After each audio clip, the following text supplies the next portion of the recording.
நம்முடைய எதிரிகள் ஒன்றை புரிந்து கொள்ளவில்லை. யாரும் இவரை எளிமையாக அசைத்து பார்க்க முடியாது. ஏனென்றால் இவர் மக்களின் நம்பிக்கை, தாய்மார்களின் நம்பிக்கை, தமிழ் மண்ணின் நம்பிக்கை. நமது கட்சி சாதாரண கோட்டை அல்ல, இது தொண்டர்களின் தியாகத்தால் கட்டப்பட்ட இரும்பு கோட்டை. இனி நம் வேலை எதிரிகளை தோலுரித்து காட்டுவதுதான்.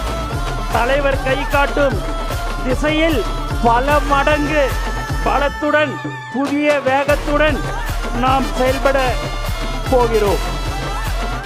நம் மக்கள் இன்று ஒரு மாற்றத்தை எதிர்நோக்கி இருக்கிறார்கள், காத்து கொண்டிருக்கிறார்கள்.